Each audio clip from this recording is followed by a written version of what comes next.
উত্তপ্ত লোহার পাত ও এক টুকরো রুটির হিসাব। একদিন খলিফা হারুনুর রশিদ তাঁর দরবারে বসেছিলেন। সেখানে বাহালুল দানাও উপস্থিত ছিলেন। খলিফা কিছুটা অহংকার মেশানো স্বরে বাহালুলকে বললেন, বাহালুল, তুমি তো ছন্নছাড়া হয়ে ঘুরে বেড়াও। তোমার কি মনে হয় না যে পরকালে আমার মতো একজন ন্যায়পরায়ণ খলিফার চেয়ে তোমার হিসাব দেওয়া সহজ হবে? আমি তো কত মানুষের সেবা করছি। বাহালুল হাসলেন এবং বললেন, আমিরুল মুমিনিন, পরকালের হিসাব অনেক সূক্ষ্ম। আপনি চাইলে এখনই তার একটা ছোট পরীক্ষা হয়ে যাক। খলিফা রাজি হলেন। বাহালুল একটি বড় লোহার পাত নিয়ে আসতে বললেন এবং সেটি আগুনে পুড়িয়ে একদম লাল উত্তপ্ত করতে বললেন। এরপর তিনি বললেন, শুনুন খলিফা, নিয়ম হলো আমরা দুজনেই এই আগুনের মতো গরম লোহার পাতের ওপর খালি পায়ে দাঁড়াব। দাঁড়িয়ে আমরা আজ সারাদিন কি কি খেয়েছি তার নাম বলবো এবং নাম শেষ হওয়া মাত্র নিচে নেমে আসব। যার নাম বলতে যত দেরি হবে তার পা তো বেশি পুড়বে। খলিফা ভাবলেন, এ তো সহজ কাজ।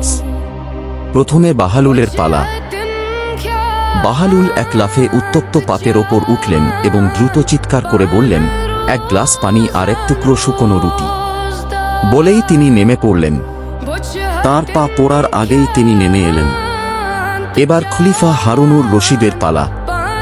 খলিফা যখন সেই টকটকে লাল লোহার পাতের ওপর দাঁড়ালেন, আগুনের তাপে তাঁর পা জ্বলতে শুরু করল।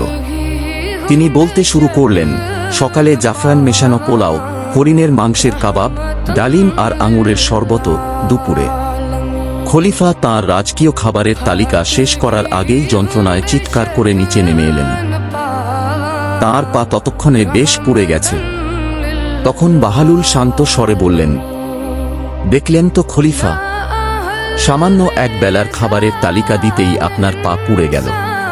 তাহলে কিয়ামতের দিন যখন আপনার এই বিশাল সাম্রাজ্য, ধন সম্পদ আর বিলাসিতার হিসাব চাওয়া হবে, তখন আপনি কিভাবে রক্ষা পাবেন?